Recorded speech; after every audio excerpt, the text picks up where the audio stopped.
welcome to the TNF podcast. Like, comment, share, subscribe, and click on that bell for notifications to stay informed about upcoming shows.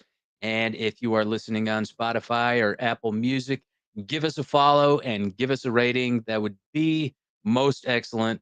Yeah, like I said, we got a lot of good shows coming up. If you click on that bell, it'll let you know everything that we will be doing in the future.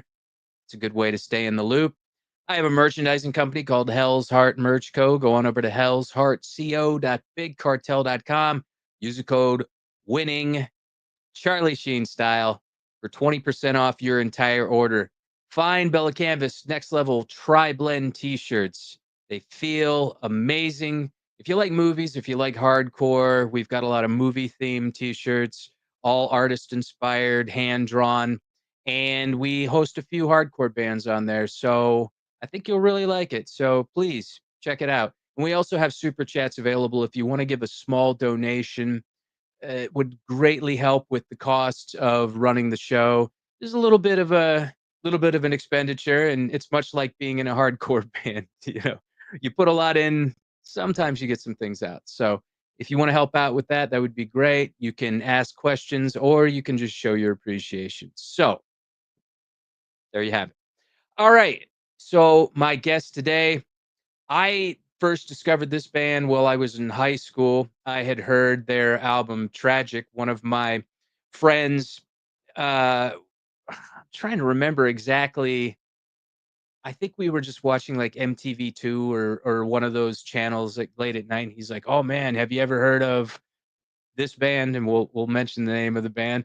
And I said, "No," but I checked it out and it was pretty cool. And they have such an extensive history and their roots go back so far within the New York scene. They have done the albums, like I said, Tragic, Driver Not Included, and they recently did a single here called Turn It Up. And this gentleman, he's got a lot of achievements to his name. He has also played in the group Fountainhead, and the group that I'm talking about is Orange 9mm. He's done commercial scoring for over 300 advertisers. He's done some film scoring. He's collaborated with Gavin Rossdale of Bush. He's really eclectic, multifaceted individual, and it's a real pleasure to have him on the show. Ladies and gentlemen, Taylor McLam. What's left for you? When you trip under the special, your dream, cause you know what you're looking for. And what's left for you? What's left for you to live for? As you're floating in limbo, don't you believe they'll be blowing around in the wind? Waving the game, a lot of people lose the casino, rolling dice in the time to get it down right. So why do you bother? So what are your chances? Thanks so much for being here, Taylor. Thanks, man. What an intro. Woo.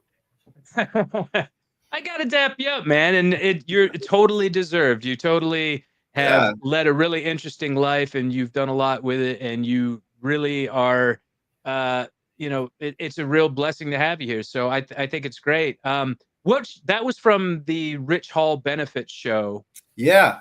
At Warsaw in Brooklyn. Super fun. Were you real close to Rich? I personally wasn't. All the other guys in my band kind of really knew Rich very well, and I was just kind of there to support because obviously I heard what a impactful dude he was in the scene. He was kind of doing the New York thing when I wasn't really around and doing bands, so I kind of missed his era.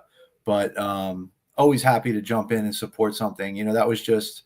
I think that might have been our third or fourth show since we've kind of been back playing again. So wow. It was cool to just jump in and for a good cause. And yeah, it was definitely cool. That place Warsaw is awesome. I got a pierogi and some Polish beer and had a good time. Very good. Very good.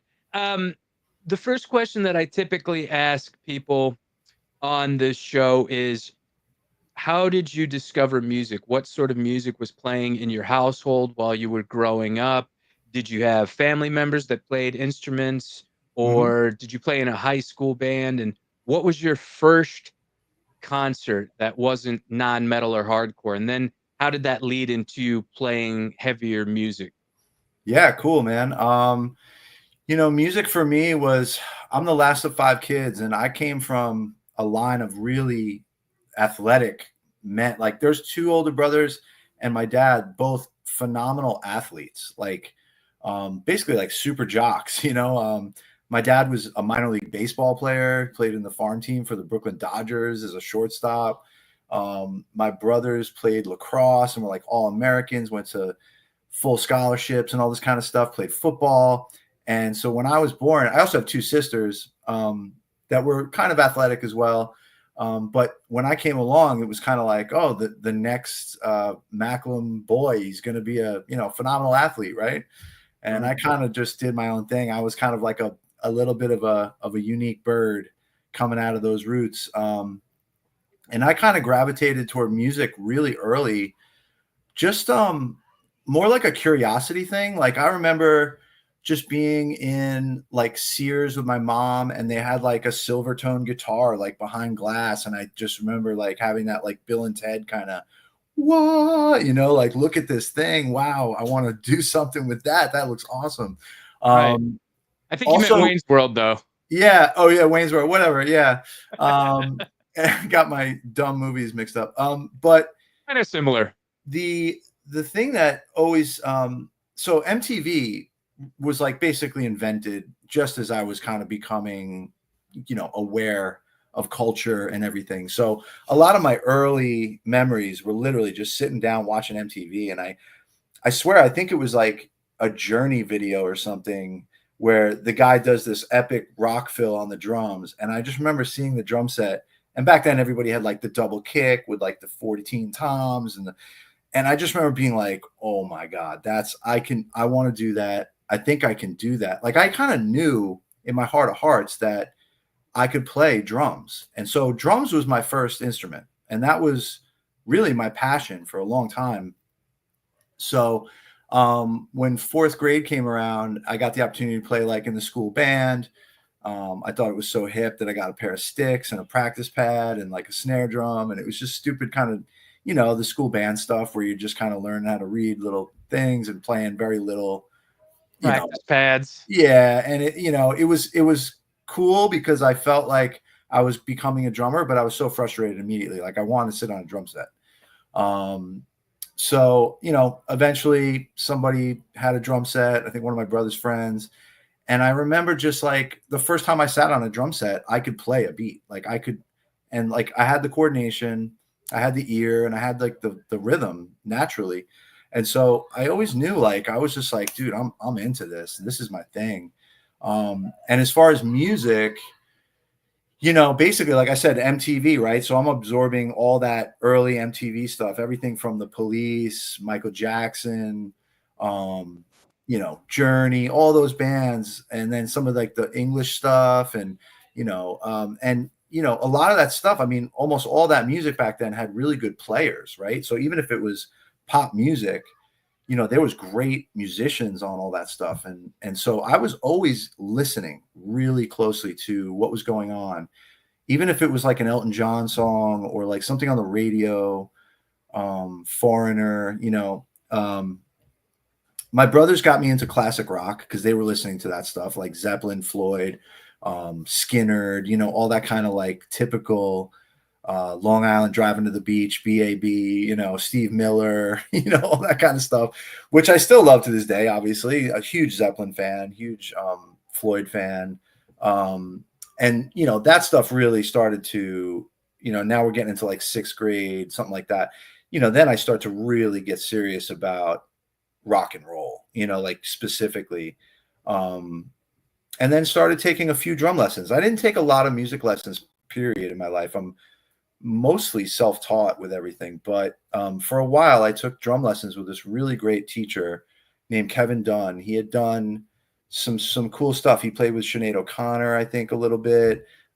He had done some ad jingle work. And so he was like a professional who taught, and he was a phenomenal player. And he taught me some great stuff like out of the gate. One of the coolest things he did, though, for me was sort of allow me to listen to every kind of music, like as a musician. So to back up a little bit, when my brothers and stuff saw that I was getting into drums, I think it was my brother Brad who was like, "Oh, you like playing drums? You got to listen to Rush." Like he was just like, he's like, "That's the band for you, dude." And like, so I'll never forget. My mom took me to, again, I think it was like Sears, and got me this little boom box and a one cassette, and I got a Rush cassette.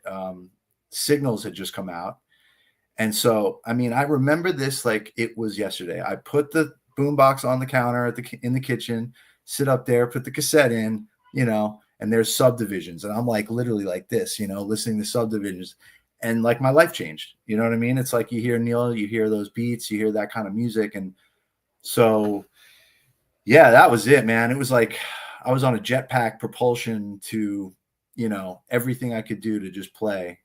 So those were like my earliest memories of sort of like getting into music. And it was really all through the drums, What was the first show that you attended? What is a Rush show? You imagine, yeah.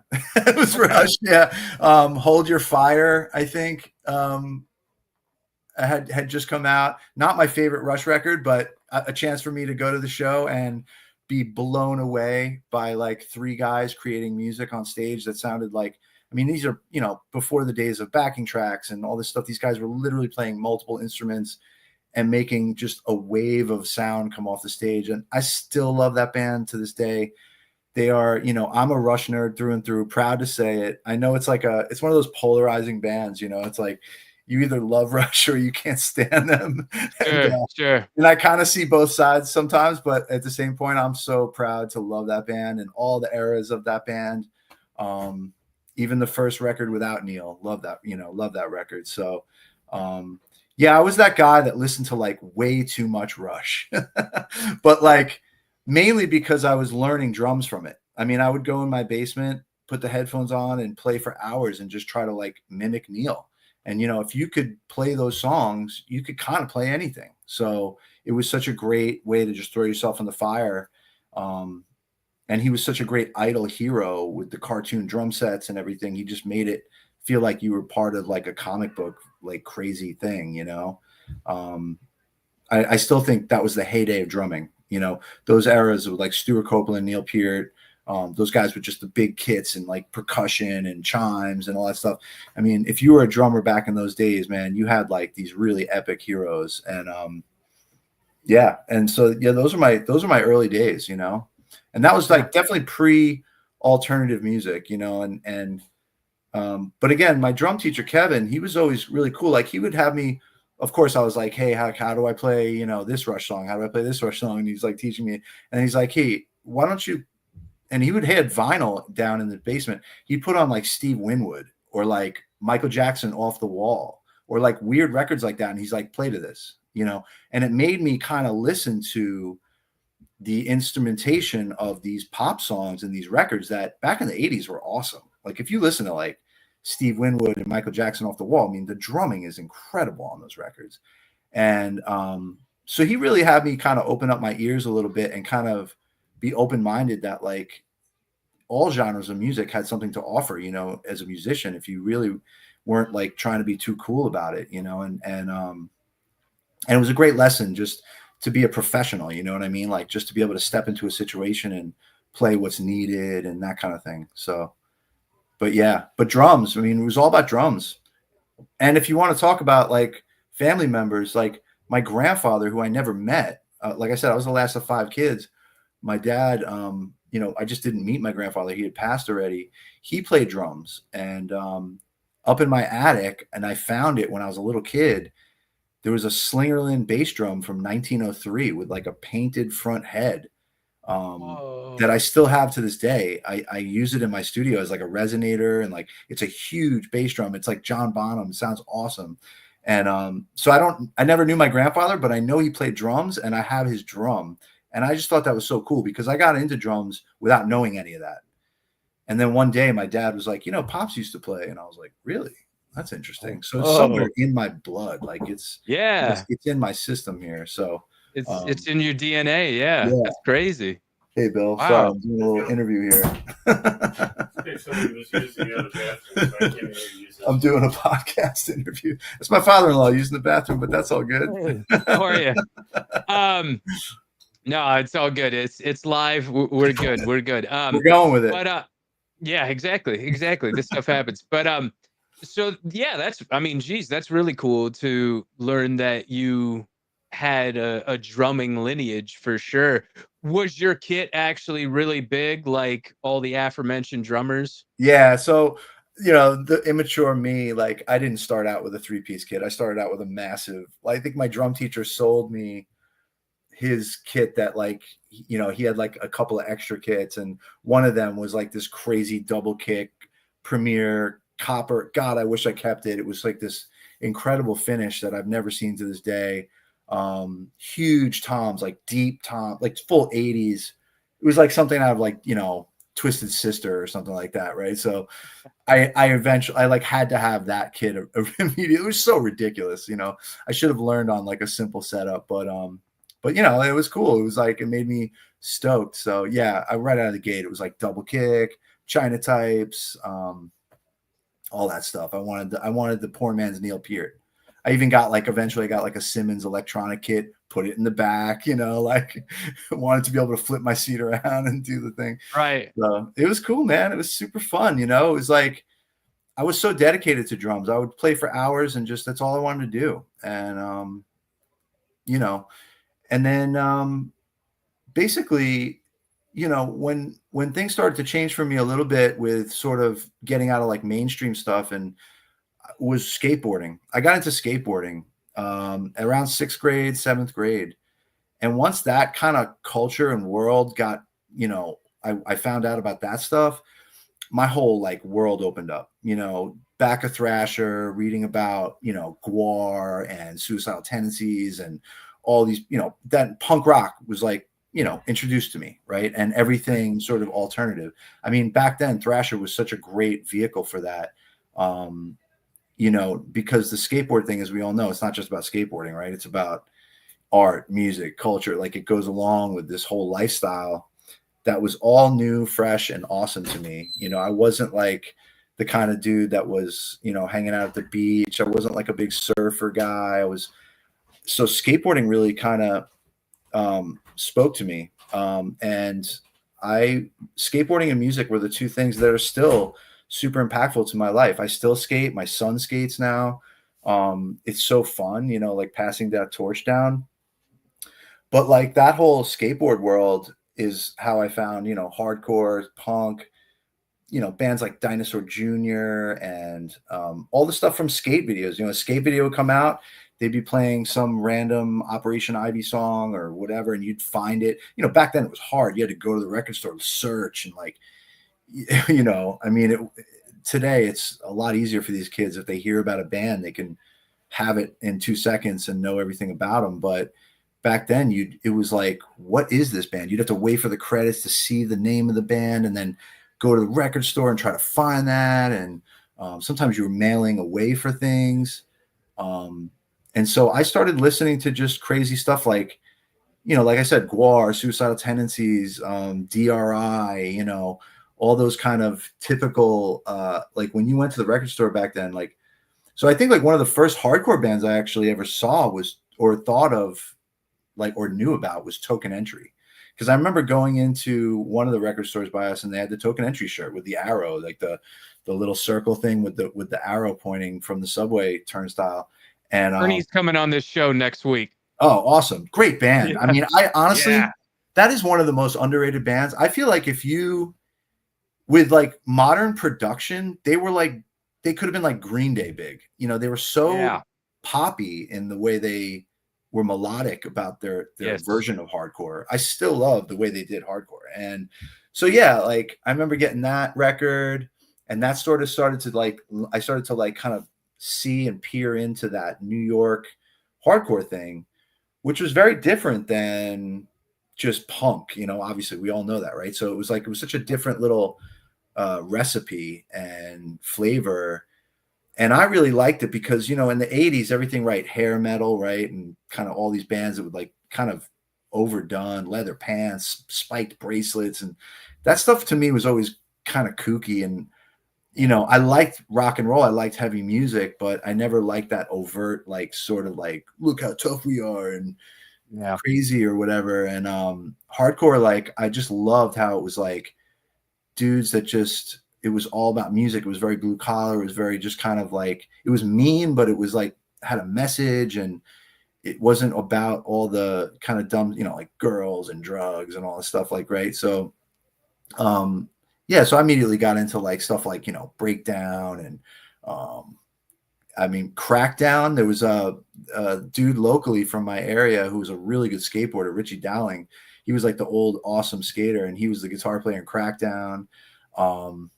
I liked just weird bands like the Crumbsuckers, you know, like because I was a Long Island, right? They were from Long Island, so it was like a lot of Long Island Pride stuff there, and Agnostic Front, obviously, all like the classics like that. Youth of Today, Gorilla Biscuits, all those things started to roll in, and you know, I got to say, like, that was super, super cool. And I was always New York hardcore was like a thing for me, but I always liked a lot of other things. It was always just like a thing that was here, and I liked it, but I wasn't like you know, I didn't jump into the scene wholeheartedly and like make it my life either. But I always knew it was there, and it was always really cool to me. But other bands like Jane's Addiction and Fishbone, and, you know, I mean, at the time, Primus, I thought Primus was so cool. I can't really listen to Primus anymore, but like at the time when they came out, I remember them being like, wow, this is amazing. Like everything was different in that era, the late 80s, heading into the 90s. There was so much to listen to, some industrial stuff, right? And it all kind of like, and I also liked, you know, new wave stuff. You know, I loved Depeche Mode. I loved The Cure. I loved God, what was the radio station back then in Long Island? LIR, I think. They used to play like all that stuff. And all my cool friends in school were like those kids, you know, with Doc Martens on. And so it was just a mishmash of just all this stuff and skateboarding and all that music. And that's kind of like what was shaping me as I was playing drums. And that kind of led into the Fountainhead era, right? So, you know, I don't know if you want to talk about that, but that was like my first. Definitely. Yeah, that was my first like real band, you know. So My first question would be inspired by the Ayn Rand book. The name?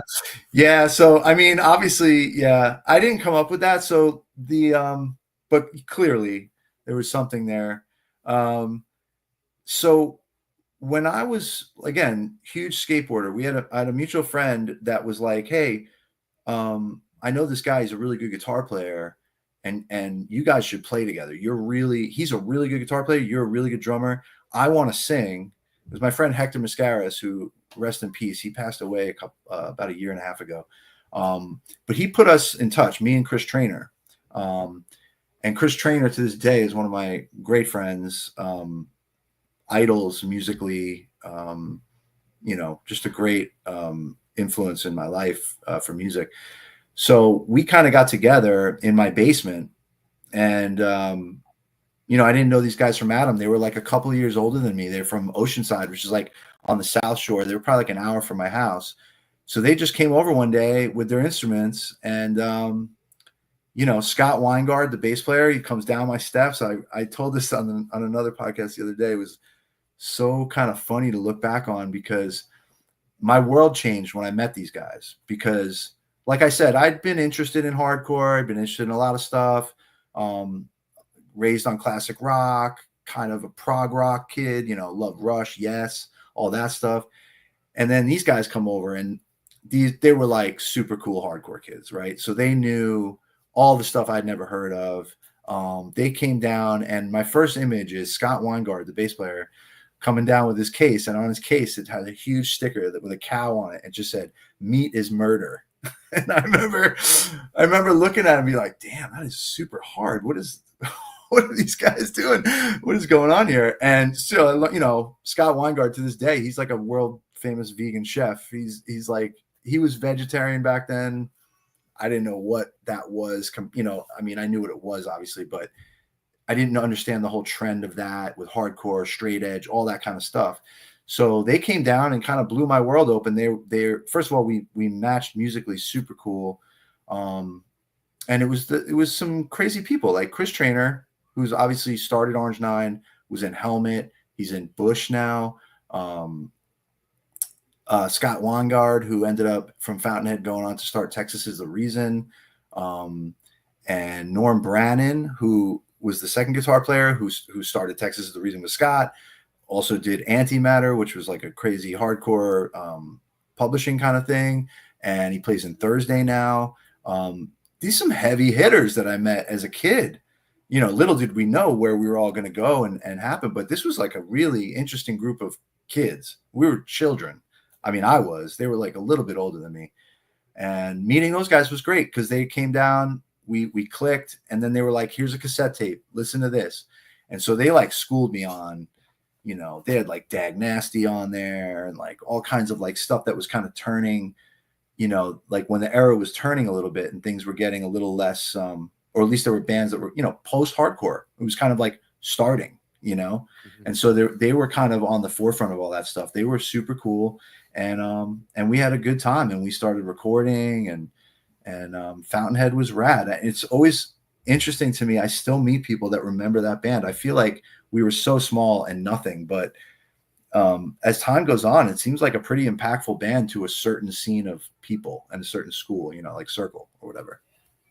Sure. And that was actually a band that I was unfamiliar with. As I had done some of my research, I found out that you were in that project. And like you said, so many heavy hitters came out of that band. So many great, talented musicians that went on to do so many other things. Have you guys ever played a reunion show or anything like that? Oh, man.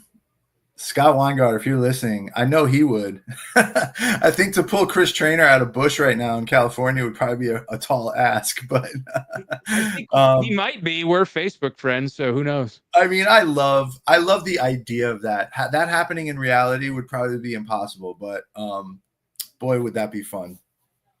So I started playing with them and playing drums. I was a drummer, you know, and one of the cool things when you're the drummer, everybody leaves their crap at your house, right? So I'm not bringing my drum set anywhere. So I had like Marshall half stacks, bass amps, you know, they would leave all their shit in my house. So that's when I started to go, oh, I want to try to play guitar. I want to try to, and I would just start picking up the instruments and kind of like playing by ear.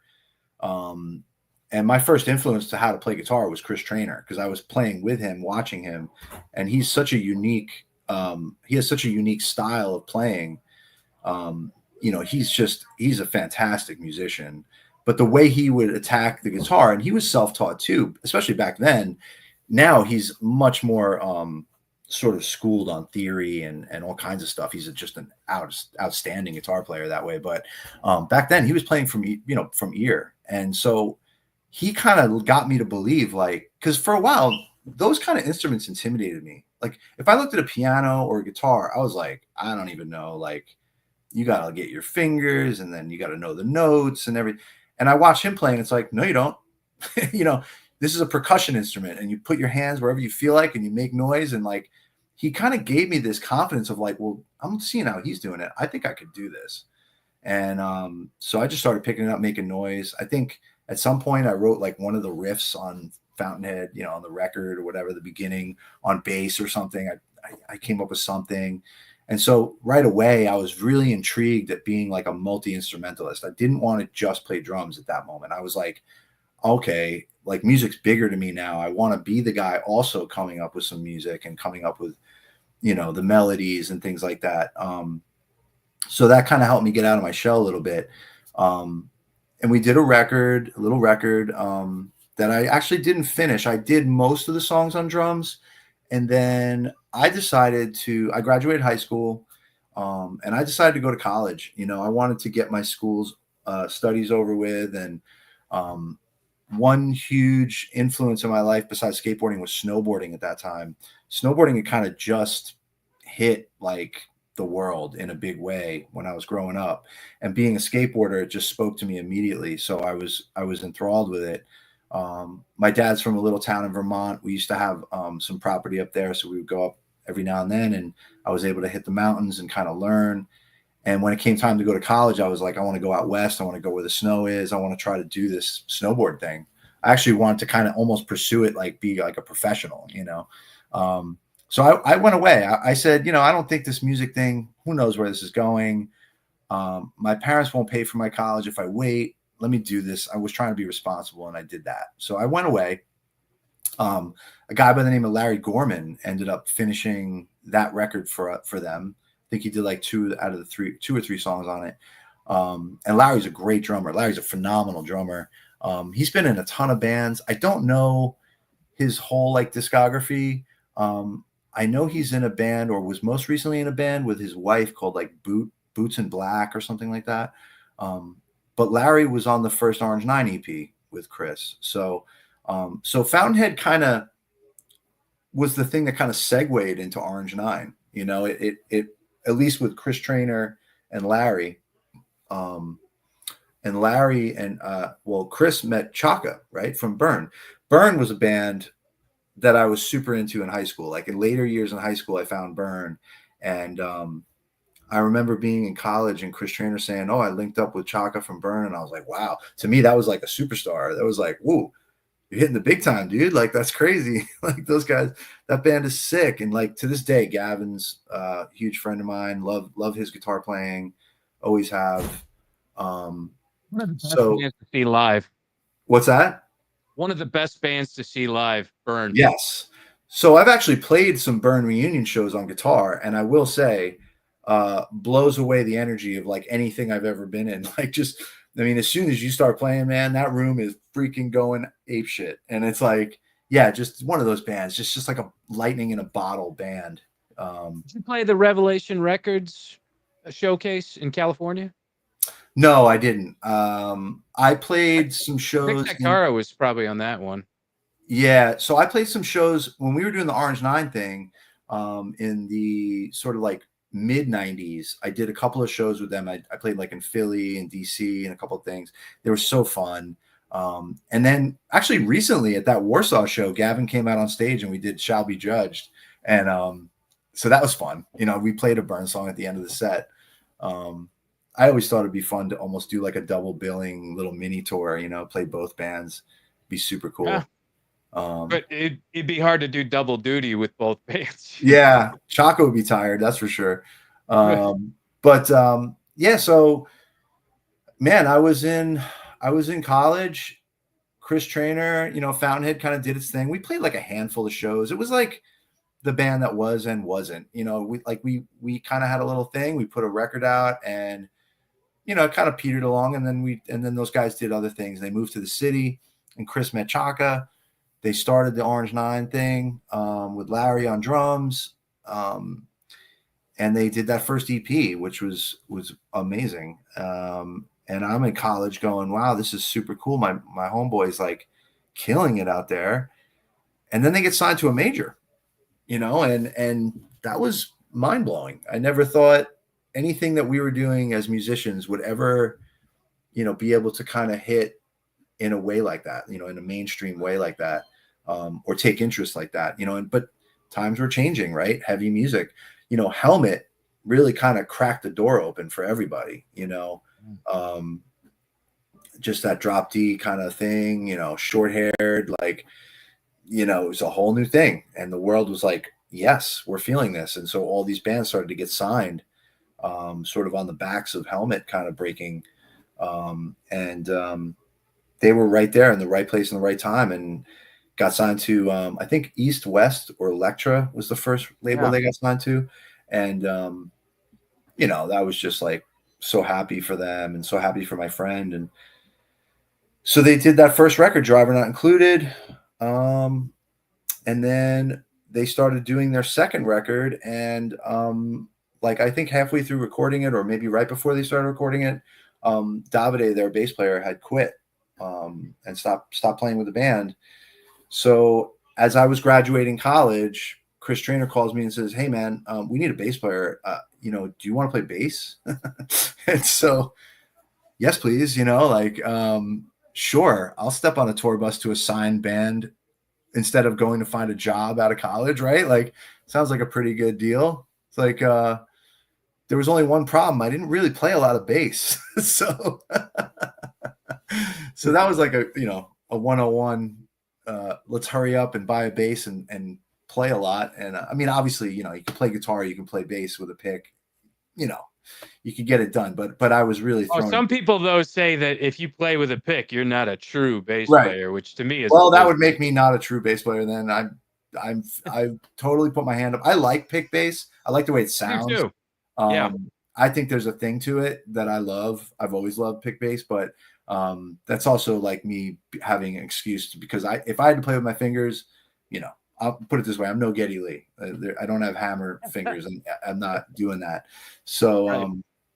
but even playing, when I jumped on tour with them, I mean, it was immediately playing, hour-long sets and on big stages, and you go from like kind of playing a little bass. Like I would mess around with bass, obviously, and record a little 4-track in college. I'd put bass things on things and stuff. But all of a sudden, I'm playing long sets with everything was down in like the lower frets, like 1, 3, 4, all this stuff, and it's like a long riff where you're pressing. And dude, my forearm, like just my physical conditioning to playing bass at that level was not there, but I had to do it. So it was kind of like I don't know, like boot camp, like bass boot camp. Just kind of figure it out, man. Like get out there and do it. And I'll admit it, like some of those shows, I was shaking my arm and like just locking up, and it was kind of brutal, but Were fun. you nervous? A little bit, but not too bad. Like, kind of being on stage and stuff never really bothered me. I was like a child actor. I did some stuff on camera and stuff when I was a kid.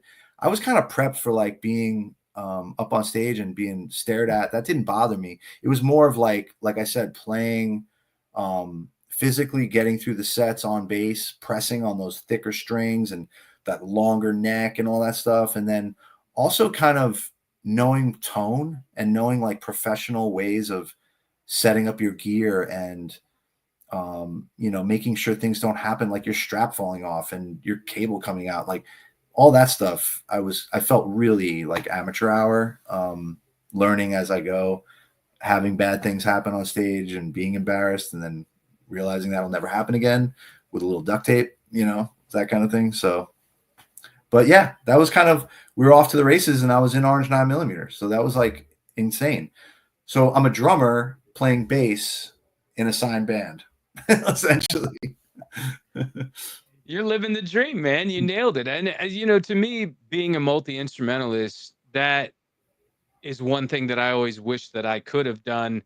I feel like I would have done so many projects on my own and just created music without, because I do have a hard time like with the group collaborative effort sometimes. As I've gotten older, it's gotten a lot better. But I think that that's a true testament to, just like you said, that musical DNA that you have, to where you found out that your grandfather had it, and then it's like you have it and you're just kind of able to do what you want as a result of that. So that's great.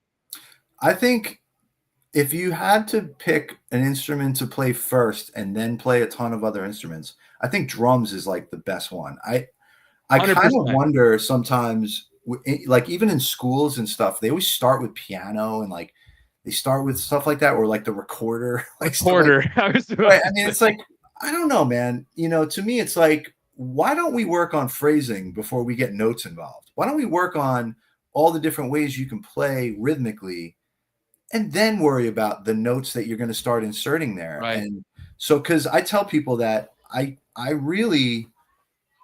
stopped using the word hack, because I feel like sometimes I kind of am almost like devaluing my own skills when I say that, but I do sometimes feel like I'm a hack on other instruments.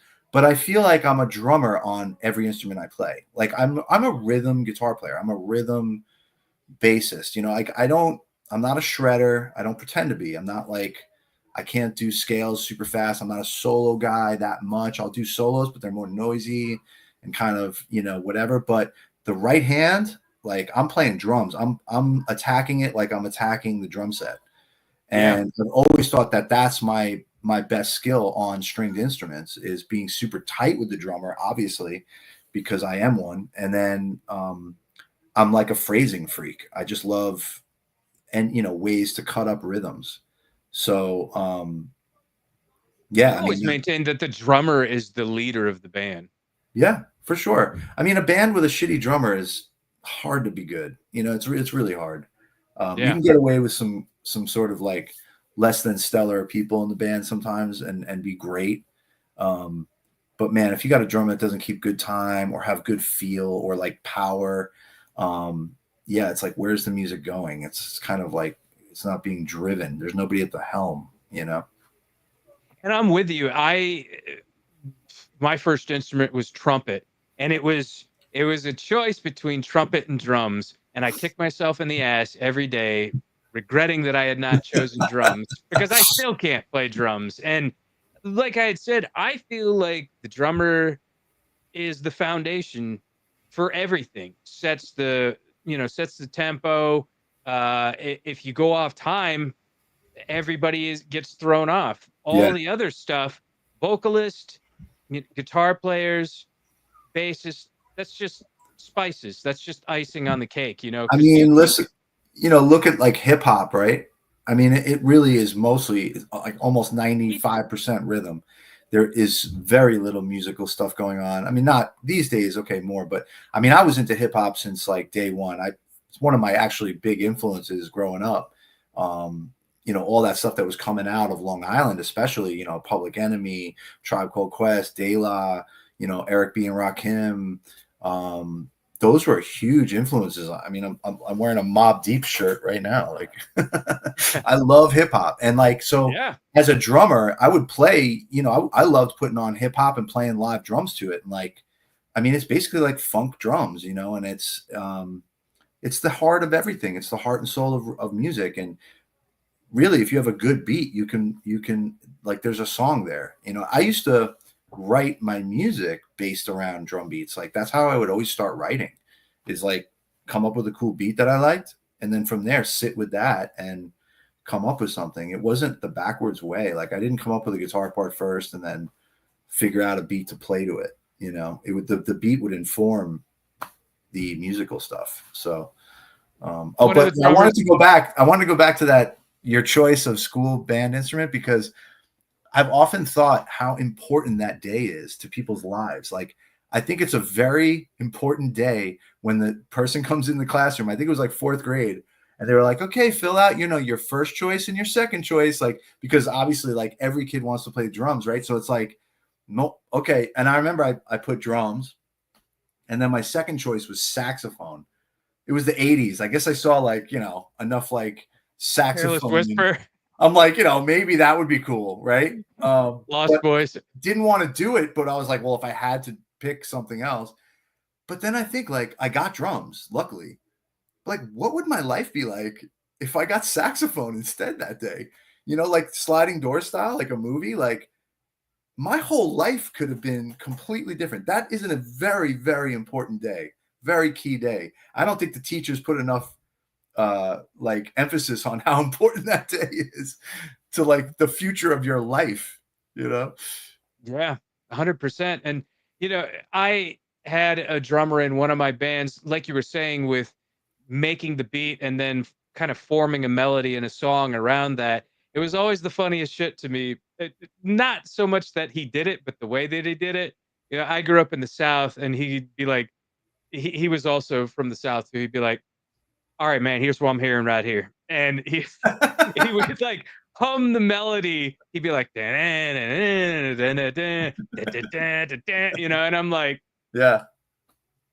I'll do the best that I can with that. Yeah. Dude, I mean, sometimes people be like, oh, it's so hard to sing and play drums. And I'm like, actually not for me. Like, I think about guys like Levon Helm and stuff. And to me, it's like you're in the song. If you're playing drums, like, you're so in it that like when you're singing, it's almost like a percussion instrument with you, like where the kick is going to land, and where you can push and pull. And I think it's a really cool way there aren't a lot of singing drummers in the world, but the ones that I love, like Levon Helm, especially, like, they're badass, Don Henley, like these guys, it's like, man, they are just so on because they know where that beat's going to be because they're making it, so Super cool. But anyway, like to kind of move it along. So I get into Orange 9. We do a tour. We're doing tours, really cool tours, playing with like Deftones and trying to think some of the early tours we did. Clutch, Fu Manchu. There was like some really fun, cool tours. And I wrote, they were still finishing the record Tragic. And so I was flying back from school. It was like in the middle of my finals, and I was rehearsing with them, and they were still finishing the record with Dave Sardi from Bark Market, one of my favorite bands. Shout out to Bark Market. I think, God, any of your listeners that have never heard of that band, go check that out. I wasn't a part of most of that record, but in rehearsing, I kind of came up with a song, and they ended up basically going and recording it after. And that was the song Failure. Probably, if you said you saw something on MTV, that was probably that that's song. what it was. Yeah, it ended up being like the radio single on the record. And obviously, I'm coming in, new person. It had a different flavor than the rest of the record. Again, very drum-based idea. But I was playing bass, and so I was coming up with bass riffs at that point. And so that song kind of fell together. Those guys went in and recorded it. And I came out of college, did my last finals and everything. And as the record kind of came out, that one started to hit radio and started to get really picked up a lot. Probably the most poppy, melodic thing they had done at that time. So that was really cool to like contribute, out of the gate in a big way for them. And I always felt a little insecure in that band. It like kind of was not my band. I didn't start it, so I was kind of always felt like, okay, am I doing, like, I don't want to do something that's going to feel like it's stepping on, the integrity of what you guys are doing or anything like that. But anyway, so we were doing really well at that point. And then Chris Traynor got the opportunity, I think, from working with Dave Sardi. I think they're linked to Page Hamilton or something. And Page asked Chris to play in Helmet. And I remember Chris being kind of really conflicted about it because, Orange 9 was in a good spot there. We were kind of on the rise. We were doing well. I had just joined the band. We were really good friends. It was going to be like a really epic couple of years in my mind, moving forward. But, he ended up taking that opportunity, and I can't blame him. Meantime was the record that he and I remember sitting in his apartment on the Lower East Side listening to that record, and we both looked at each other like, this is the sickest fucking thing I've ever heard in my life. Like, it literally changed our lives. And so if I had been asked to play in Helmet, I would have gone and played in Helmet. Like, he definitely did what anyone would have done, I think, in that era, given that opportunity. So he did that. So it was a little bit of a heavy thing because, here we are. I was just kind of like, this was maybe not even a year into me being in the band, maybe a year.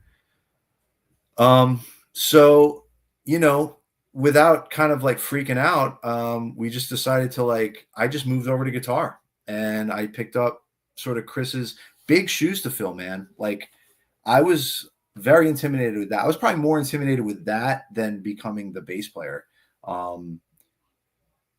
Because Chris was like an idol of mine on guitar. And I just felt like, I don't know if I can do, I was kind of like, I know I can play the songs. That's not the problem. I just don't know if I feel right about this, it felt a little odd to me.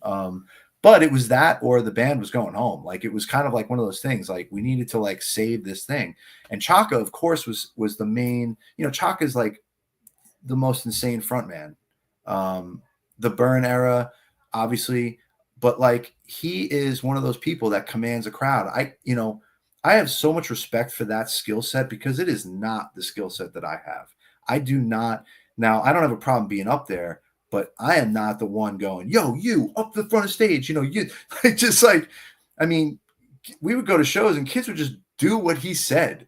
It was I want everybody to the front. Well, everybody moves to the front. And then, just that charisma and that energy. He's such a creative person. He's again, kind of like I said about Burn, he's like lightning in a bottle, with the lyrics, the concepts he sings about. He's clever with words. He comes at it again from a rhythmic standpoint. He's not your average frontman singer. You know, he's a performer. He's an artist, and I was just thrilled to be in a band with him, and I wanted to keep it going. So I picked up the guitar and we just kept it going, and we, you know, did a few recordings. We did some things. I was learning as I was going. I was very young. You know, I was like 22 when I was like maybe 24 when I stopped playing in Orange Nine, like, and the band kind of folded for a while.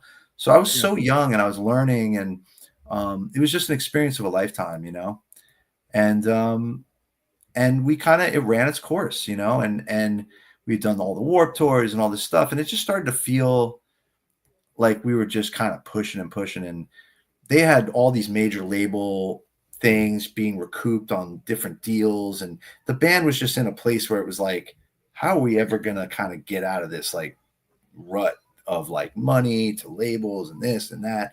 And we had kind of jumped around a bunch, and it just felt like the right time to kind of go and do other things. And that's kind of when, you know, I think you'd mentioned it at the intro, like when I got into doing music for TV. Sure. Yeah, and you know, it's to kind of tie that in together. I was actually listening to like movie scores last night. I listened to the Escape from LA soundtrack, which is an amazing soundtrack. The movie, not so much. Yeah, because the first Escape from New York is so great, right? Incredible, fucking masterclass. But you know, and then one of your songs pops up, one of the songs from Tragic. I was like, wait, what? And it was like kind of one of those synchronicities. I was like, oh, crazy. Now now I have to talk about it. How did that whole connection come about? Was that through the label, or? Yeah, you know, that was total label stuff back then. You know, that was all that music was happening back then. You know, everything was Drop D. It was like Machine Head and all these bands. You know, everything was happening, and it was all getting on the radio. And Rage Against the Machine was tearing doors down, and just like, you know, music was changing so fast. So every label wanted to be on that train and wanted to. So I think whoever was the, you know, music supervisor of that film probably knew a guy at a label, and they were like, this is great. It's an aggressive movie. It's dark. Let's get a cool soundtrack. We'll line up all these bands. It's a win-win, baby. It's like, too bad the movie sucked, but like, yeah, God, it's one of Carpenter's worst by far. You know, we did that. We had our songs licensed for a couple of things. There was a cool like Sean Palmer snowboard video game and a couple of things like that. My sister dated a guy who was a music supervisor for an ad agency at some point.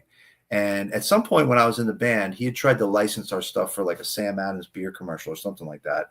And it didn't end up happening. But I remember when the band stopped playing, I said, you know, I remember that guy. I want to call that guy and see what that world's about. And he was so nice. His name was Hunter Murtaugh. Big shout out to Hunter. He gave me 3 names with phone numbers of guys that owned music production companies that specialized in advertising. These are companies that he would buy music from. And so I went around and like called, and he's like, I'm going to call ahead and like tell them you're calling. So I got a really good introduction to like that world. And the first guy I met was this guy named Joey Levine. He owned a place called Crushing Music. And Joey Levine was like an old school. He was like from the bubblegum world. When he was 16 years old, he wrote Yummy, Yummy, I Got Love in My Tummy. So like this dude came from old school music business stuff. Like, you know, he was very, very savvy business wise and an incredible musical guy. Couldn't play a lot of musical instruments. He was the kind of guy that would come in a room humming something, kind of like your drummer. Like, you know, and but it would be like really clever, and he'd have like some wordplay or something. So he created this company doing music for TV and mostly commercials. And that Crushing company did some of the biggest jingles you'd heard on TV, like Just for the Taste of It, Diet Coke, Heartbeat of America, Chevrolet, like all those 80s like thematic, like huge sounding ad songs that stuck in your head. And he was a wealthy person from all this. And I saw how that business was going and the way these guys worked. And I was like, I want in, you know, I want to do this. I play all the instruments. I feel like I could, if I could get a studio together. And the guy took a chance on me. I didn't have a reel. I didn't know what I was doing, but he's like, do you want to be a sales rep? You can go to the agencies and try to sell us. And I was like, I'll sweep the floor. Like, you tell me what to do. As long as I'm in this building watching you guys. And so, I think I was a terrible rep. I don't think I sold one job, but I immediately started getting pulled, like became friends with the writers and stuff, and started to like, oh, hey, can you play drums on this? Oh, you have a good voice. You should sing on this. Oh, this. But so before you know it, I'm kind of working on with people on sessions, and at the same time building a little music studio at my house. And I'd come in, I knew what we were working on, so I'd come in with like a demo, like, hey Joey, I know we're working on Dr. Pepper. I did a demo last night. You could throw it in the trash, or if you like it, send it to the client. And so I started to kind of slowly win jobs. And boy, the money, I mean, I think I won like one commercial. And it was like more than I made in the band in like 2 years, and I was like, yes, I'm staying here, And so long story short, I did that for 17 years. And it was all through the unions, the Screen Actors Guild. When you sang on it, it went through the Screen Actors Guild, and all the lines you'd play as a musician went through the local 802 Musicians Union that all the Broadway guys are on. So I had pension benefits that I'm vested for. I had health insurance. There were residuals. It was a legitimate business. It was a legitimate career and a way to, that's how I bought my house. That's how I did all those things. Sadly, it didn't last forever. The business completely kind of caved in on itself. And, about 7 years ago, I had to kind of find something else to do. And I worked for Korg USA, Korg, obviously the Japanese synthesizer company, but they're a distributor here in the States. And I work for a bass brand that they own called Spectre, really high-end bass guitars. So I'm selling that stuff and doing artist relations for it. So I work with guys like Rex Brown from Pantera, Frank Bello from Anthrax. So I'm like it's all been like music, it's just like, and then here we are doing Orange 9 stuff again. So it's really weird. It's like the world is like this big circle. In regards to the advertising industry, you and I had talked a little bit off camera as far as the Napster was starting to come around, and now with the advent of AI, I can only imagine it's got to be difficult for anybody to do anything. And it's like, you look for authenticity. At least I do. I'm like, I want to see bands. I want to see, all these organic things still existing. So what exactly was it that caused that whole industry to kind of go on the decline? Yeah. So, a couple of things. Some of the things that caused the decline were the reasons I was able to get in. The barriers to entry in that business were huge. You had to know somebody. And like I said, I knew somebody, so I can't lie. That was 100%, not the way you stay in, but the way you get in. Because it was such a good industry money-wise that people protected it. They didn't want, And the other thing was, back then, bands didn't want to be associated with that kind of stuff. It was not cool to have like your music in a Crest commercial or something like that. Nobody wanted to do that. Today, people are begging to do it, right? But like back then, that was a big no-no, and I definitely felt like a bit of a sellout when I started doing it, but not really. I didn't lose sleep over it, but it definitely felt like I was in the corporate, I'm doing like Procter and Gamble commercials and stuff like that. So it was the opposite of punk rock, Thrasher magazine, my whole way I started. Right. And, but that's also was my niche, because the guys that I worked around, these guys like went to Berkeley. They were like composers, like real composers. Like they were schooled musicians that could like write charts for a symphony to do strings on their tracks and stuff. And I'm like, dude, I'm playing power chords and drums. And like, for some reason, those guys that were so skilled, if you asked them to do a simple rock song, it didn't sound right. Like it was like they could do a crazy Beethoven thing, but doing 4 chords and just with the right attitude was like, I don't know. But that was my way in. That was like that's what I was good at. And I could do it by myself. The other thing in that business is you had to do it quick. You had like a day to write it, record it, and send it off. So a lot of people couldn't work under that pressure, Yeah. So, I mean, I remember inviting a lot of my friends to try to do it, and those were the things that killed them. They were like, "Well, when do you need it by?" It's like, dude, you have to do this in like 5 hours. So like there was no time to second guess. It was like you had to write. But anyway, to go back Had to to the do it. things that kind of so one of the things that was really helpful to me was music recording was changing so rapidly then. When this company started, they had real studios with tape machines, like Otari 24 tracks, big consoles, live room, control room, engineer. These were expensive things. You imagine in Manhattan too, to have all this shit with soundproofing and everything. You needed $1 million to start working in that business. Now I get my foot in the door. I'm using their facilities sort of a little bit, but at the same time, DigiDesign had just come out with this thing called the Digi 001. It was a one space rack. It was $1,000. It gave you unlimited tracks of Pro Tools. And if you bought that in a Mac, you had basically 95% of what these guys had in these crazy TDM Pro Tools systems. And there were like $60,000 worth of shit. So I jumped in when the barrier to entry recording went way down in price.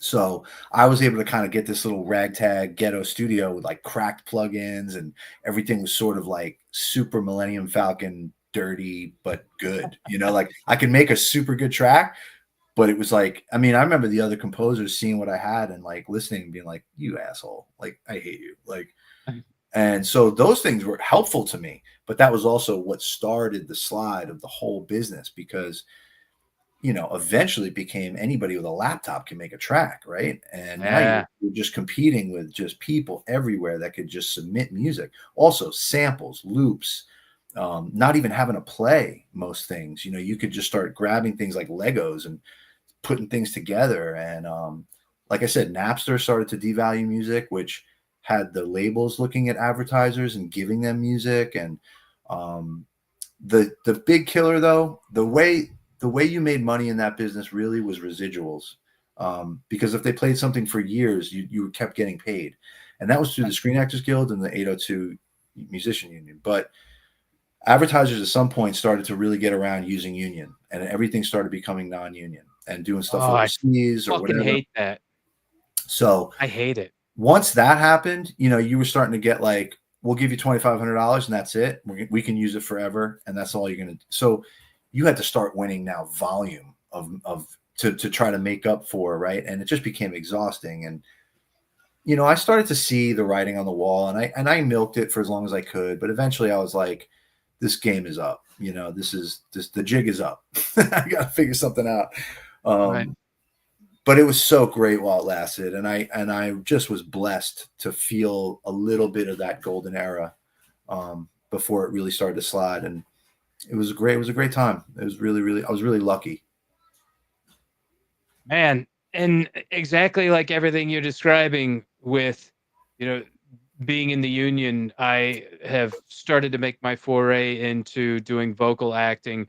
And it's one of those things where technology starts to kind of catch up to where it's a good thing for certain things, but then it's like, oh, this is going to put people out of work. This is going to make it so that people that are actually trained in the art of voice acting are going to be kicked to the curb by Suno or one of those Oh AI God, programs, Yeah, that it's such. stuff is. I was gonna say that Suno thing is frightening. I mean, have you ever messed around with it?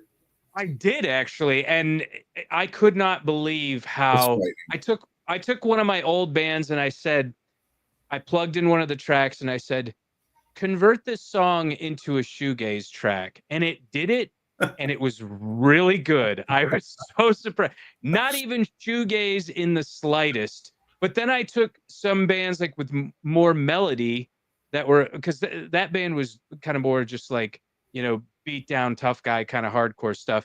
I Yeah. took some bands with a little bit more melody and was like, make a shoegaze song, and I was like, you could put this on the fucking. I mean, does What's anybody so listen to radio? But well? What's so crazy is this is the beginning of it, right? This is like where it's starting. This is the starting right. point.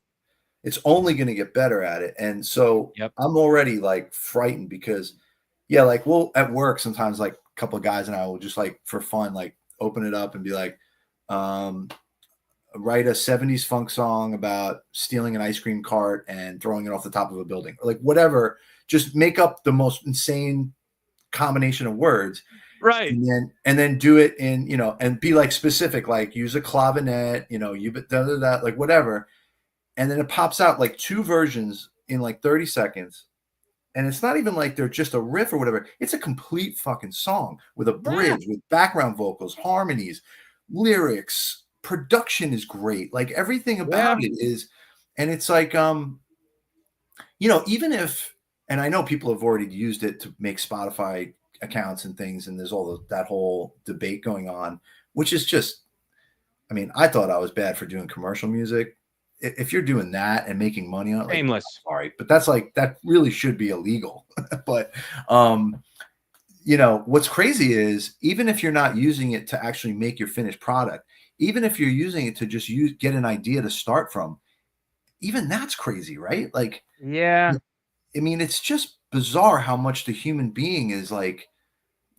I thought when auto-tune came out, that was a cultural blight. Like, I was so pissed off. Like, singers spend their whole lives, or Beat Detective, right? I don't know if you know what that is, but you know, you could be a shitty drummer, play an entire track, come into the control room, and the guy goes, and it takes all your hits and puts them on the grid. So like you're like Steve Gadd timing now. You're like a freaking watch.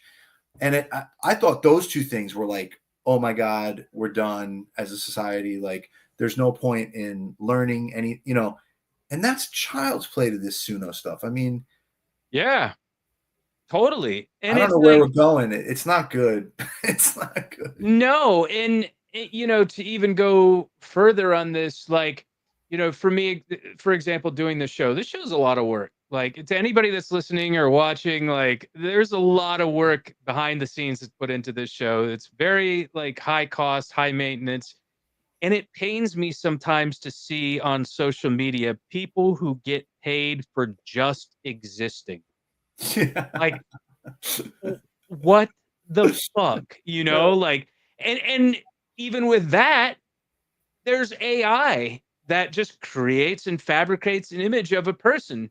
And guys who know no better will go on there. Oh, love you. I'll contribute to your OnlyFans. Let me see pictures of your feet or whatever. And I'm like, this is somebody in Bangladesh that is, you know, getting all this money. You are never going to talk to or meet this girl because she doesn't exist, you know? Like, so it's so frustrating. And but I mean, at the same time, do you think that we as human beings and individuals are still going to be able to notice authenticity when it comes to music? Because like you said, Suno is so good.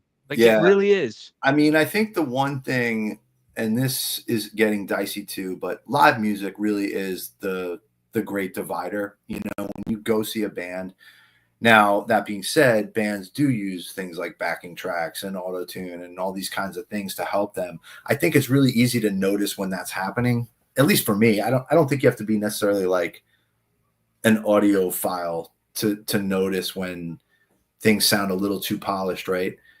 I mean, if you see, you know, I'm a big fan of Turnstile, right? I hopped on the bandwagon. I love that band. You know, I think they're great. You know, they're playing, like, you know, that's legitimate. Like, it's not, you know, fake. And I think the only thing I will say is all these tools are going to be there. We can't stop that. The nerds have inherited the earth. Who knew, you know, who knew those were the guys that were going to own everything, right? But oh, I always knew. I mean, I remember TV and video games were super bad. Like, when I was a kid, like, are you kidding me? Like, look what we have with AI and everything. It's terrible shit. Oh, yeah. Line, but yeah, I will say this. I have a 14-year-old son. I have a 19-year-old daughter. They love vintage antique stuff. They are all about Polaroids, cassette tapes, old bands. My son doesn't want stuff super easy. He, you know, even when it's digital, he wants an old iPod. Like, and I don't know, I don't think he's super unique. I think that's like a thing now. Like, kids are sort of like hungry for like something real, because I think they have been growing up in this synthetic world of everything synthetic. yes. And they, you know, he loves when there's a record. He loves putting a record on. To him, it's like, it's like these little mini Jack Whites that want to live back in the day. They're like, they want antique lifestyles. And Yes. that's hopeful to me. I mean, I don't know. But the lines are going to get blurry because that's Suno stuff. Like I said, this is where it's starting. And I just think as it gets, but here's the weird stuff about that. It's all just referencing things. So Yeah. it can't reference what hasn't happened yet. You still need humans to come up with, I'm still waiting for like a new genre. I think it's been a while, like, or at least one that I like. Like, I don't love like, I don't know, whatever you call it, mumble rap and all that kind of stuff. Like, I didn't really, I'm not feeling a lot of that stuff, but like, I'm always kind of like waiting for like that new, like, what is the new like grunge or new wave, right? Or like whatever sound. I don't think AI is great at doing that kind of stuff. It can only just repeat what is humans have done. Right. Funk is a good one. That's one that I've gotten into. I don't know that you'd really consider it mumble rap, but it's more like the Memphis like Southern style rap. But the great thing about it is that the vocals are the kind of in the background. Like you don't even really know what people are saying. It's just kind of like very subtle. And then it's very like electronic and beats based. And like there's some of it that's really good. There's some of it that is whatever. I almost feel like some of it is probably made with AI. Who fucking knows, but really, really been into that. And, it's interesting because as you were mentioning all this, like your, kids valuing, relics and stuff of the past. Have you ever seen Soylent Green? Yeah. Yes. The part whenever Charlton Heston brings Edward G. Robinson the fruit, and he was like, it's real fruit, like, and there, I mean, because you can have, I did as an experiment, I was like, there's an AI program called Replica, and it's like an AI girlfriend, and I was like, I know this is probably bullshit, but I'm gonna see what this is all about, Yeah. But if you know no better and you have no social skills and you have no anything like that, that could be the best thing for you. But in actuality, would you want a virtual girlfriend or would you rather have a real one? So I think, like you said, that there are people out there that are still going to appreciate that whole analog aspect where, much like vinyl collectors, they still exist, I don't think that's going anywhere.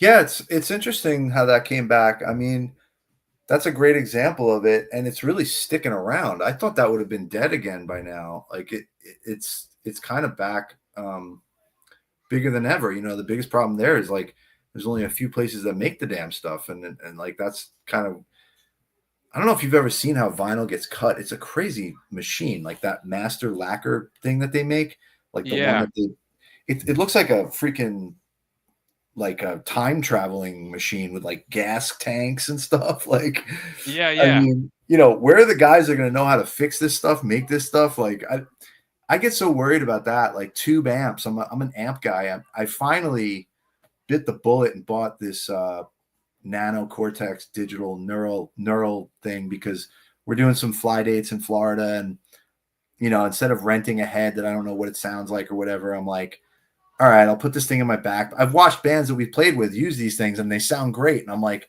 what am I being like the old man hating everything, So I'm like, I was like, okay, so I can get a little power amp that's this big and this little box like this, and I can capture my amp into it and it'll sound really close, like really, really, really close. I think some of that stuff, it's like, okay, that's good, whatever, that's technology. But I love tube amps. I love real amps. I love the squishiness of them and being in front of them. And but like, where are tubes going to come from soon? Who's going to know how to fix these things? It becomes really problematic as the world keeps moving forward. You got to have people that really specialize in going backwards. I mean, today, if you needed to make a wagon wheel, where are you going? Right? Like, there's, you can't. It's like, it's like, eventually it's gone, like that was the biggest problem that Quentin Tarantino had whenever he did The Hateful Eight, and he took it as part of what he called a road show, where they would actually go to theaters, and it was played on 70 millimeter. So you had to have people that knew how to operate the cameras, and that's almost a lost art at this point. Yes. very big time. Yeah. You know, who knows? Maybe there'll be enough of these kids that are into it and they'll really do the work and figure it out. I don't know, you know, but I don't know. You know, part of me is not really cut out for this modern world. I kind of, you have to roll with it. Life changes, you know, but I think they call it a midlife crisis. Maybe I'm 51. I don't know.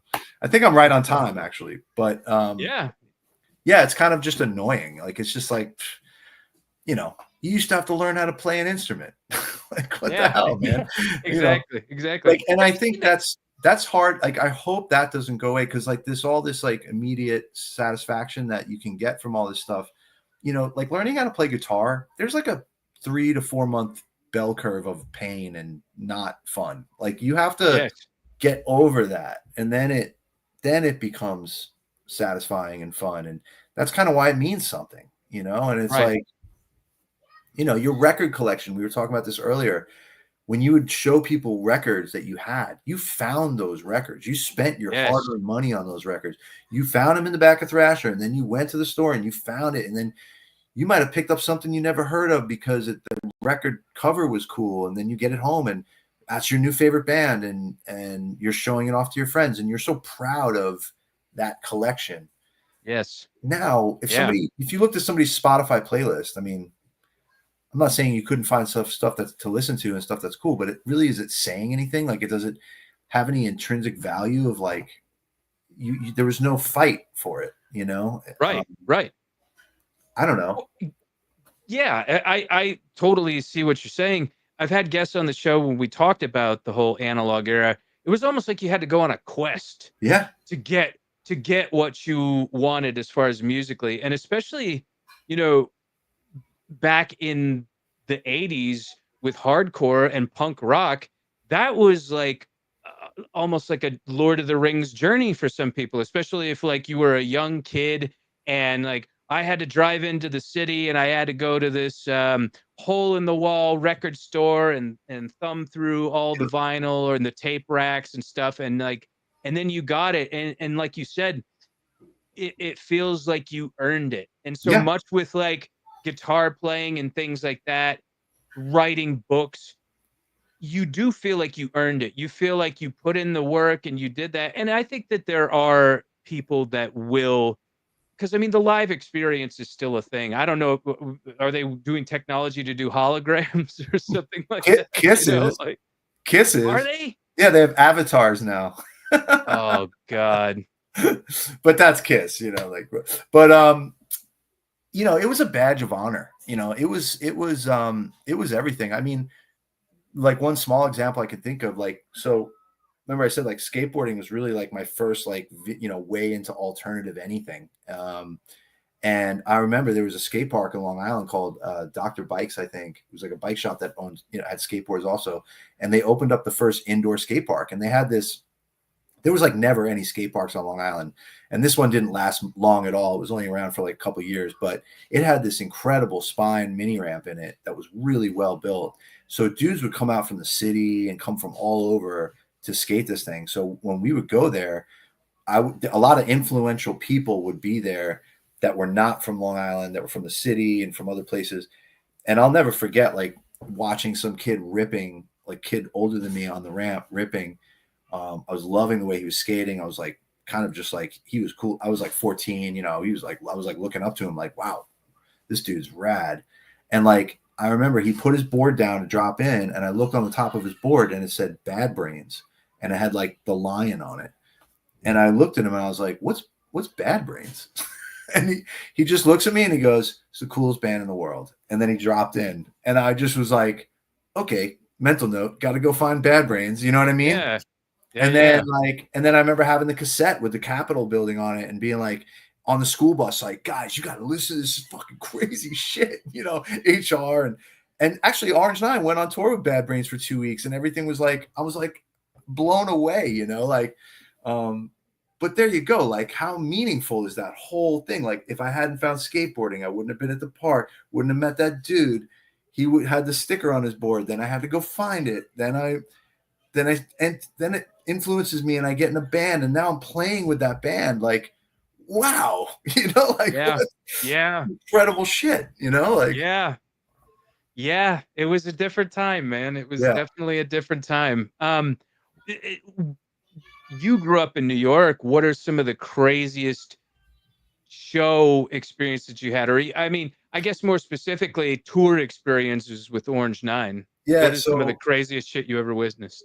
dude, honestly, and I said this recently on something else. One of the craziest shows I was ever at, and not in like just in a very specific way, was the first show I ever played with Fountainhead, which really was the first show I ever played. I mean, I can't remember another time when I'd done maybe like a battle of bands at high school or something like that, but like I'd never been in a cool band playing a show before. And so we were in Pennsylvania. It was like somehow in the hardcore scene, we got asked to, like, we were kind of, I guess, word of mouth, whatever. We were on Doghouse Records doing our recording. So maybe somehow through knowing someone there, we got asked to come up or down to Pennsylvania at this, like, I think it was like a VFW hall. It was like rented out by these Hare Krishna dudes. Shelter was huge back then. Like the whole Hare Krishna thing was going on, the vegetarian thing. I didn't know about that stuff. I was just showing up like 16-year-old kid with my drums, and we played the show. It was Into Another was the headliner. There was a band called Another Wall from Connecticut, which was super rad band. I don't think a lot of people know that band. I think they were on Doghouse as well. And then we were on it, and I think maybe another band or two, but it was like that classic era, like, 92, not even 92, like 90, at a VFW hall, super crazy, vegetarian, Krishna influence stuff. And Into Another was super rad. We're actually about to play with Into Another again, which is so cool. That was like the first band I ever played with, right? Like, during the show, because that every other band, it was all about like positive messaging, straight edge, vegan, vegetarian, and these crazy white power skinheads show up from Pennsylvania, like from like the back hills of Pennsylvania. And when I say they were Nazis, like straight up Hitler tattoos on their neck, like scariest human beings I'd ever seen in my life, and I'd been in New York City since I was 4 years old, going to commercial stuff. And like I've been in some gritty towns and areas and seen some scary people, but these dudes had a different thing going on. It was like straight up Aryan Nation. They had the boots, the black Hitler tattoos, and they were sea tiling, and it immediately became a confrontational thing. And there was a crazy riot, and like the whole place just blew into like a fight, tables getting thrown, whatever. I was like running out the back door, like trying to get away. So like that was my entry into playing music in a band. Wow. And kind of unforgettable. I think it goes down, like a lot of people that were there and stuff. It's still kind of famous, whatever. It was such a small music scene, but people still talk about that show. It was a very, very interesting thing. But I didn't experience that era of music, but I have a similar story, and I'll tell you it offline because I've told it on the show countless times. What was their impetus for going there? They were just there to start shit? Trouble, yeah, making trouble. That's what they did, apparently. Like they would show up at any heavy music venue and anything they heard that was like a hardcore or punk thing, and just show up and try to fucking wreck people. And like, they start out in the pit just punching people and like, everything that we were not about. Mm-hmm. But just you couldn't, I mean, Hitler on your neck, like, dude, like literally like the profile of his face, like what job's gonna employ you? Dude, I mean, I think about, you know what, man? It's really weird. I think about where are those dudes now? Like I would, if they're not in jail, dead, whatever, like, did they cover that up? Are they wearing turtlenecks every day? Like, are they still the same way? Yeah. So frightening, like so frightening that people could get that, like, I don't know, demonized at such an age. Like, I mean, they were older than me, but they weren't old. They were young kids. And right. There was enough of them that it was like a scene. And it was like, I think back then there was a lot of that. I never really saw too much of it, but I would always hear about like white power stuff and certain bands that kind of aligned with that stuff. And just so scary. Like, who wants to be involved with like such a negative, like, so grotesque. I still don't understand. I mean, it still goes on today. I mean, I saw a video the other day of them marching down the streets in Ohio, and I don't know. Somehow Yeah. we're okay with that, but if you protest on a college, you're fucking going to jail. I don't know. The whole world's Yeah. fucking Yeah. going to shit now. But anyway, Yeah. With your acting and whatnot, you mentioned that you got into it at a real young age. Mhm. What what what was your experience like with that? You know, you said you had mentioned you'd done some commercials and Yeah, you had appeared in some of the projects that you had helped to score. yeah. So my mom literally had a friend. I was 4 years old at the time in the 80s. You know, I was born in 74, so around 79. You know, literally, like the hot kid that was like in every commercial was Ricky Schroeder. I don't know if you know that name. Ah, Now he's Silver Rick Spoons. Schroeder Yeah. in and Yeah. whatever NYPD Blue or whatever. I kind of looked like Ricky Schroeder as a kid. I was a poor man's Ricky Schroeder. So like at some point, my mom had a friend whose kid did it, and they dragged me into an agency, and the agency was like, some like, smoking lady, like, yeah, kid, you look like Ricky Schroeder. I want to get you some work, like whatever. I got some like 8x10s, and I didn't know what I was doing. I was a kid. My mom kind of pushed me into it. I wasn't like kicking and screaming, but we weren't like showbiz family, It was just kind Right. of like I kind of fell into getting a job right away for Whirlpool dishwashers, and they flew me and my mom to Detroit, Michigan, and like first class, and it was like crazy. Right out of the Whoa. gate, I joined the Screen Actors Guild, so I literally have a Screen Actors Guild card that says member since 1979.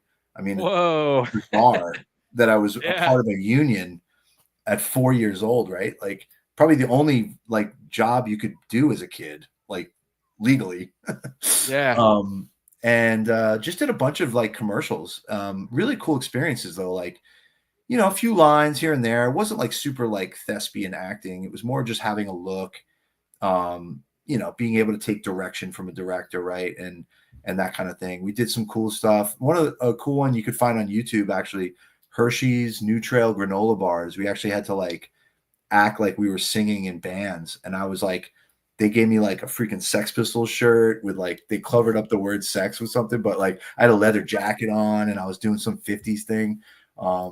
So there was just all these fun, like I was on sets.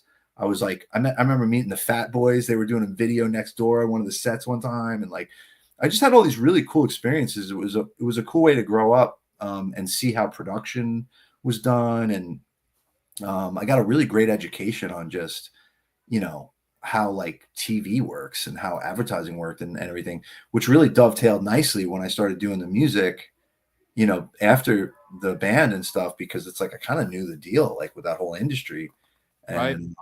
and I already had 7 years vested in the union, and then when I started doing jingle work as an older person, after 3 years, I was vested for my pensions, and it was like awesome. Like, so I mean, I did a lot of that stuff. I did some print. I did some voiceover stuff, but nothing like movie. I never got a movie. I was really close to like 2 different movies. One was this movie called Table for Five with John Voight, and I had to like read with John Voight. Like it got down to Oh, like me wow. and like my 3 other kids or whatever, and then the other one was this movie with Harrison Ford called Mosquito Coast. Yeah, And with River I don't know, Phoenix. yeah, super weird movie. Like, I don't know, it's not super famous, but like, yeah. So You read for that? I was gonna be River Phoenix's brother in that. I mean, Oh, like I said, wow. like it went from a cattle call down to like 3 kids, and like I almost got a couple of really sick opportunities like that, but I never really popped something big. And then well, by the time I was 13, I kind of didn't think it was cool. I didn't want to do it anymore. Kind of stupidly, now that I look back on it, like you're throwing away opportunity. Like, why would you do that? Right. But yeah. And then, so when I started doing music for TV, there was a couple of opportunities where like I remember I did a track for a Verizon commercial, and they wanted the dude in the commercial to look like he could play along and stuff. And I ended up casting for it, got it. So I was the actor, the singer, the musicians, man, if every job was like that, like those were huge, like money makers for me. And, I didn't do a ton of that stuff, but there was a few as like an older person. Every once in a blue moon, I get like, maybe I should get an 8x10 and like throw my hat in the ring again, but I just don't think I have like the wherewithal to like go on audition anymore and like sit on those lines. And man, it's hard. I remember, I think the last thing I went on an audition for, they were like, oh, we need like an all-American looking, tall, whatever, blonde, blue-eyed guy. I walk in the room and there was just 1,000 dudes that looked like perfect Yep. people. And I'm like, Yeah. what the hell am I going to do when I walk in that room that's going to like, like, how am I going to stand out in this? Yeah. Yeah. And I was just kind of like, yeah, I'm kind of over this, like I'm over kind of doing this whole deal. But Yeah. it was fun. It was fun while it lasted. It was really, really cool opportunities. And yeah. Awesome. Yeah. I've had similar experiences to where, you know, I had a buddy that went into an audition and said that it came down to him and two other people, and the two others were Antonio Sabato Jr. and Mario Lopez, and he was like, who do you think is going to get this role? I'll give you a hint, not me. And I was like, yeah, Yeah, like so, they'll actually help draw the movie, right? It's like, at some right. point, that's what's so hard is getting your first break. Like once you get one, it's usually that starts the chain, the snowball starts. Right. But yeah. It's a tough business, man. Tough business. I wish the most luck to you. I always thought that when I was even when I was a kid, I noticed this. The kids that had a character look, like not the kids that were like good looking or perfect or whatever. It was the kid that had freckles and a cowlick and glasses. Those kids killed it. And as a, I've directed some stuff too. As a director, I love people that are unique looking. Yeah. I love when people have like flaws or something that stands out about them. Like when you look too like, what's the word I'm looking for? Photogenic. First of all, it's a dime a dozen. Go to LA. Right. It's like beautiful people everywhere, right? It's like been there. Yeah. I felt so like out of place, I just felt like I was like, fuck, I need to hit the gym. I need to do like fix my teeth, all this other shit, But that's not what it's not about that. Like I agree with you, and I think that's true. It's like the more you can kind of be unique is that's where it's at. Totally. There's only so many Brad Pitts in the world, right? It's like freaking give me a break. Like exactly. But exactly. Steve Buscemi, right? Look at him. Like, and is a great actor, and you recognize him when you see him. You're like very distinct. I love that. Totally. With arts and media, I have to ask you this: what is one film, album, and book that influenced you growing up, and what are you reading, listening to, and watching at present? Let's see. Well, movie, I wouldn't say growing up, but Steve Buscemi made me think of it. I mean, I know it's like kind of probably everybody, it's a little bit like, I don't know, expected, but The Big Lebowski is still probably my favorite movie of all time. And fantastic. I think I might go to the grave with that because it just, every time I watch it, I still notice things new in it and crazy. And introduced my son to it. He's now making dude comments and stuff, and it's just so fun. The best scene was when they cremate Steve Buscemi actually, and he's up on the hill with the ashes, and he releases the Folgers can. Yeah, I mean, it's just the cast and everything about that movie. The Coen brothers, pretty much everything they do is just always amazing. Yeah. I always like those kind of off kilter movies too, like Buffalo 66 and some of the indie stuff like that. That movie Paris, Texas. You ever see that movie? Like Harry Dean Stanton, yeah. I like great film. I love cinematography. Like if a movie has incredible cinematography, I can sit with it in sort of an art project way, and I love that. Album. I mean, an album. I mean, the entire Rush catalog, I'd be remiss if I didn't say that probably had the most influence over me. And I mean, I'm even talking about like the stuff talking about elves and trees and shit like that. To me was like my Lord of the Rings. It was like, I didn't care. I didn't think it was dorky. I thought it was badass and awesome. And it's just kind of fun. I love the philosophy end of like their lyrics and stuff, and how like different they were that way. Like what rock band thinks about justice, you know, and like, you know, like, I don't know. I mean, if you think about it, it's like it's almost like hardcore sentiment before, you know, listening to hardcore stuff where they really, you know, talk about a message about what's right and how to, you know, approach life, and philosophical kind of arguments in your head about things. And then books, I hate to say it, I'm not like the biggest reader. I'm like more of like, I like short things and snippets. You know, I like kind of like the typical, like going through college, I read the Hunter S. Thompson stuff and Fear and Loathing and, you know, that kind of stuff. I liked reading books about like, you know, ancient philosophies, you know, Eastern stuff, Taoism, you know, I like stuff like that. Kind of a Hemingway dude. Some of the classics like from Hemingway I like. Supposedly my mom always said this, that Ernest Hemingway is in our genealogy somewhere. She never explained that, and I don't really know if it's even true. You know, like families are weird like that. Like, where's the proof of this, Mom? Like, you just say that, Right. but like, now I need to know. Like, one of these days, I'm gonna see if I can find that and figure it out. I did see a picture of him with a beard once, and it kind of looked like me a little bit, and I was like, maybe, you know. Yeah. Who knows? One of these days, I'm gonna go to Key West. I've never been there. I want to just like soak up the vibes, you know. Yeah. But yeah, I mean, it's hard for me to pinpoint one thing. I'm so eclectic. I like so many different things, you know, and it's like it's all kind of a big casserole in my head of kind of music, art. All the art stuff I love is all usually from skateboarding, like Mark Gonzalez, Nadas Kalpis. These are like big skateboard dudes that like drew their own graphics, like Ed Templeton, guys like that. I love hand-drawn stuff. I love like just simple. I'm not like a big like fine art guy where things are like super precise or, you know, technique oriented. I like kind of a graffiti or a cartoon kind of approach. Something that's just sort of simple and colorful. So I love that kind of art. But all those kind of lifestyles, just art, music, skateboarding, you know, big into outdoors, camping, stuff like that. Like to do that stuff with my son. Like nature is my religion. I love being outdoors.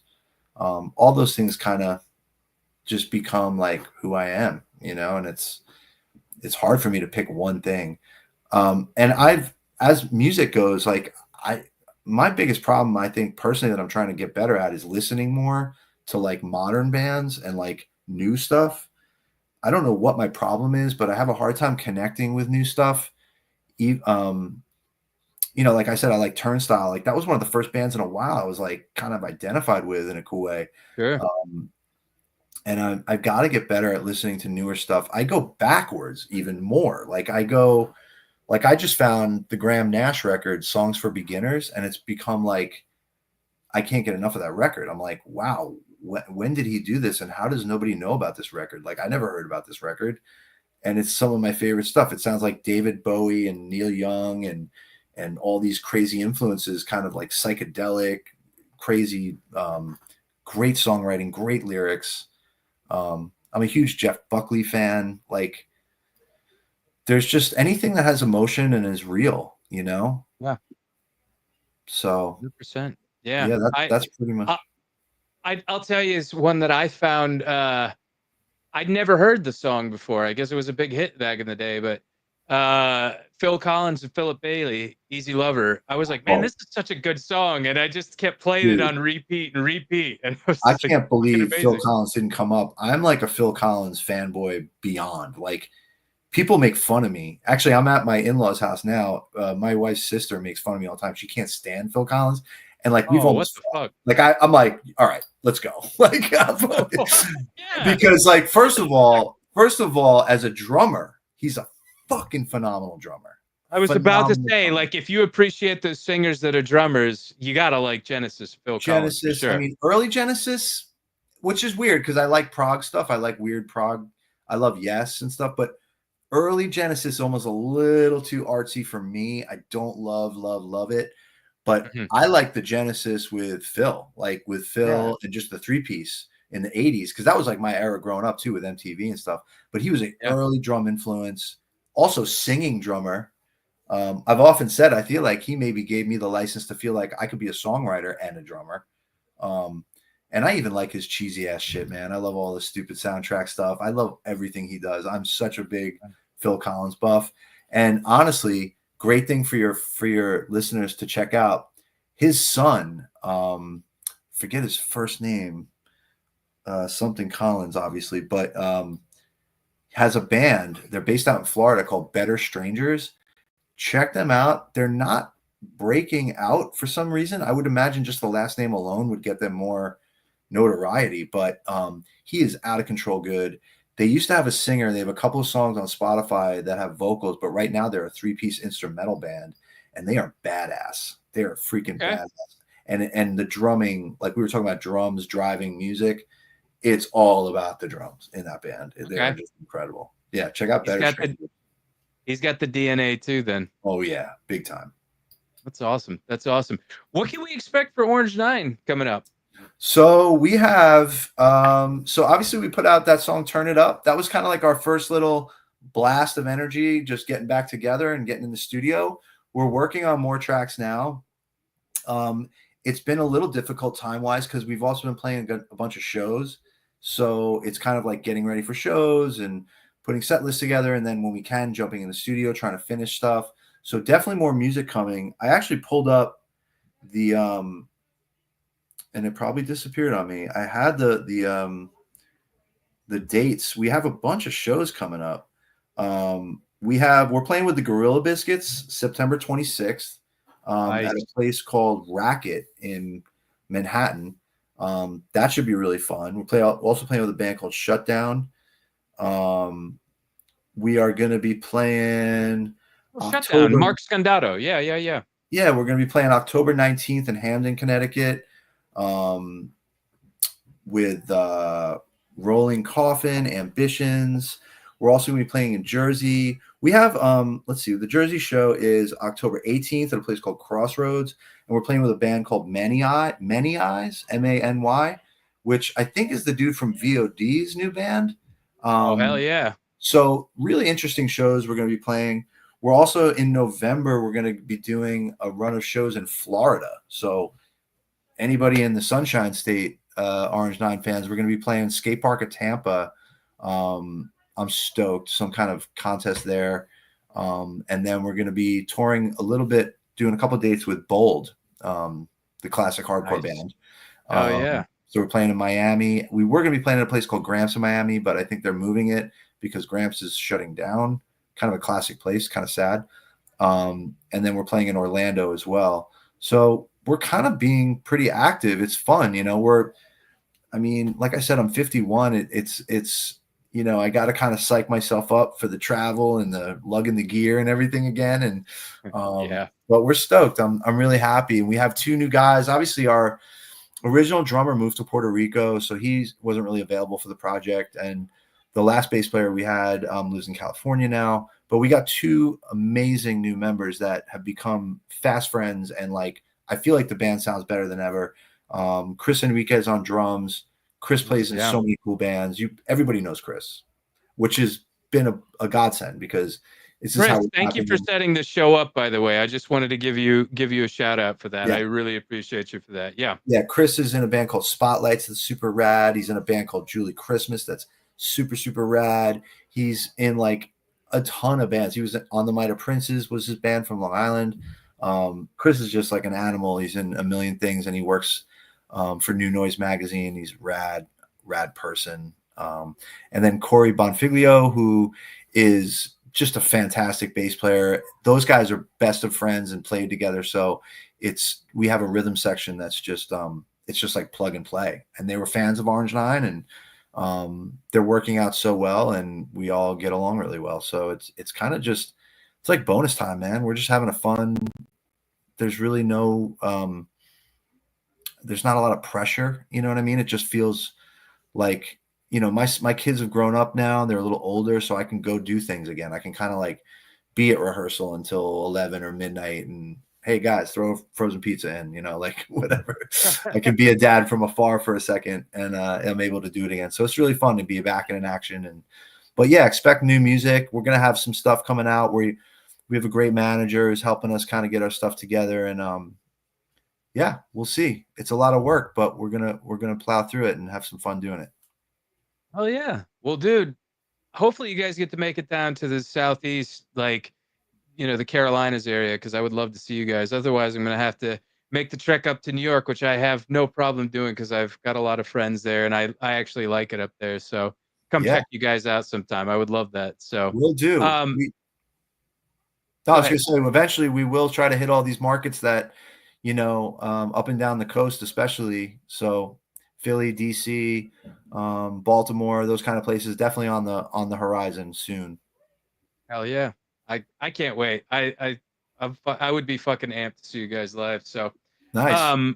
Well, dude, I want to thank you so much for being a part of the show. And as I had mentioned, Chris Enriquez for setting this up. You're awesome, man. And he's coming on the show in November. Sweet. I don't remember the exact date, but yeah, I think we set it up for November because he was originally going to do this date, and then he's like, I can't do it. And I said, well, you got anybody? Like, okay. He was like, you got anybody you can throw in? He's like, well, how about Taylor from Orange 9? I was like, yeah, that'd be great, So, so he'll be on here in November.